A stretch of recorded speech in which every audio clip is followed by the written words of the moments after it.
The question is, will they draft the win now piece in VJ Edgecombe, or will they say screw it and take Ace Bailey regardless at number 3 and call his agent's bluff? Adam Silver making his way out to the podium.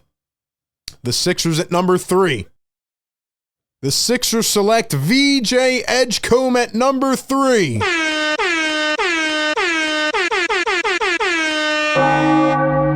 Yes, sir. VJ Edgecombe has been selected by the 76ers at number 3 in the 2025 NBA draft. We'll talk about VJ here in just a second, but it is official. Question is the Sixers franchise going to call it a night? Will they trade back up into the first round? There's a lot to keep our eyes on, but it is finally official. VJ Edgecombe, 6'4" guard out of Baylor, will be making his way from the Bahamas to Philadelphia. It will be interesting to see where Ace goes here in the next 10 to 20 minutes. I believe it'll be Washington. I don't know why Ace Bailey wanted to force his way to Washington to try to be a number 1 option on a team that hasn't won anything in a very long time. He did everything in his power, essentially, to not come to Philadelphia.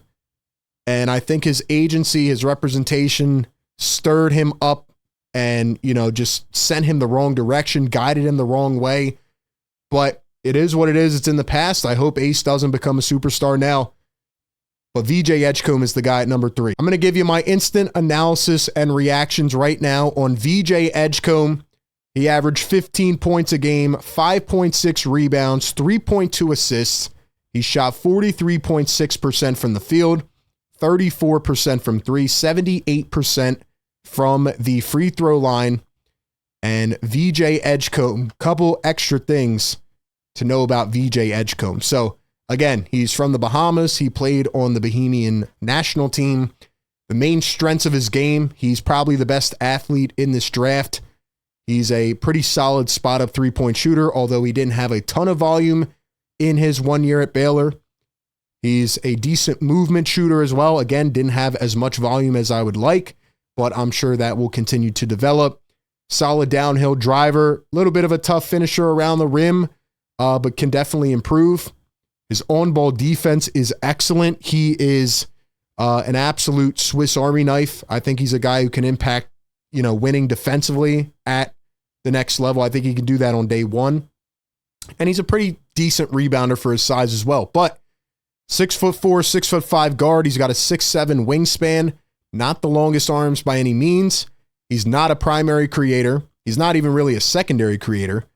Limited shot creation, limited at-rim finishing ability as of right now, and he doesn't really have a pull-up game. So really, I feel like his role is as a 3-and-D guy day one with this Sixers team, and he talked about that himself, saying that, that's going to be my way to fit in. He talked about his defensive mindset, about Nick Nurse, and he was the only guy that the Sixers had in for a workout. He impressed them a lot, and Ace Bailey had a workout scheduled, never ended up actually going through with it, and he canceled the workout and I guess has a guarantee.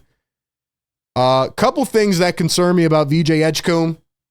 Once again, not a good wingspan for a 6'4" guard. You would want him to either be maybe like 6'6", 6'7", or have like a 6'9" wingspan.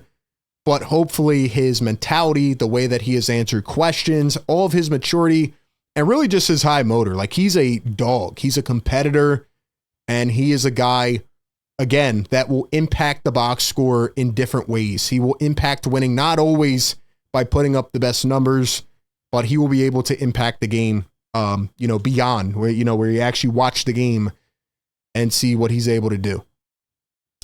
Had a couple cold stretches last year. Like I said, did not shoot that well off the pull-up, but that's not his game. That's not his game. A couple of his draft comps were Drew Holiday, Victor Oladipo. I personally don't see that right off the bat. I think he's got to develop his handle a lot more.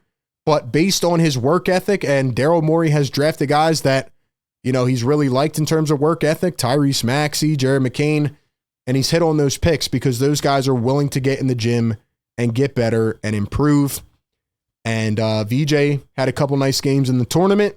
and now he is in Philadelphia, and he will need to develop more at the next level. But the biggest question, and we'll end it off with this, as we look back in a couple years, is should the Sixers have traded back from number 3? Because Cooper Flagg and Dylan Harper are the 1-2 combo, right? That is probably tier 1 in this draft. But can VJ Edgecombe's ceiling ever get to the point where he's going to be a 4, 5, 6-time All-Star? Can he be that guy? Can he be a first, second, third option on a winning team? Or is he just going to be that supercharged specialist type of role player, like an Alex Caruso? He reminds me a lot of Caruso in many ways. And you want to have a guy like that on your team. I mean, shoot, Alex Caruso just helped the Thunder win a championship. But the question is, do you draft a guy like that at number 3? Or should you have tried to trade back, collect a couple more draft picks, and add on more players? Unfortunately, the Sixers fell in the most controversial slot in the draft, and they didn't want to call Ace Bailey's bluff, and they believe in VJ Edgecombe. So the question that we'll look back on again is he going to be that guy? Will he impact winning to that degree? Or is his floor just very high, and he'll be a solid role player for a long time? I still think there's a bit of a wonky fit with the guard room. Like I said, Quentin Grimes does a lot of similar things. Daryl Morey has pretty much confirmed that Grimes is going to be re-signed. You have Jared McCain coming off an injury, Tyrese Maxey, and I don't think the Sixers can always roll with a 3-guard lineup. Matter of fact, I don't see any way that VJ plays the 3 as a 6'4", 6'5" guard. So that is my overall take on VJ Edgecombe.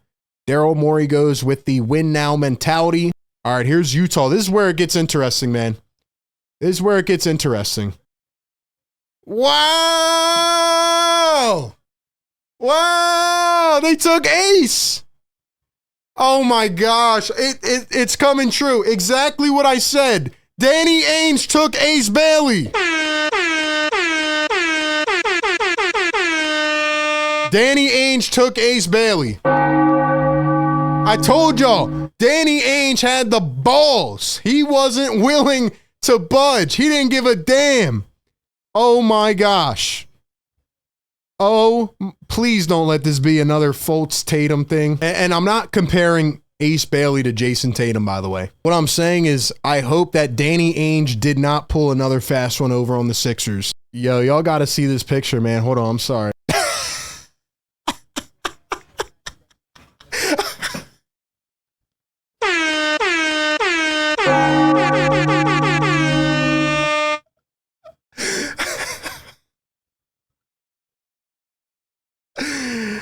Oh my God. It's like the picture when you graduate from college and you hate your teacher, your professor, and you got to shake their hand anyway.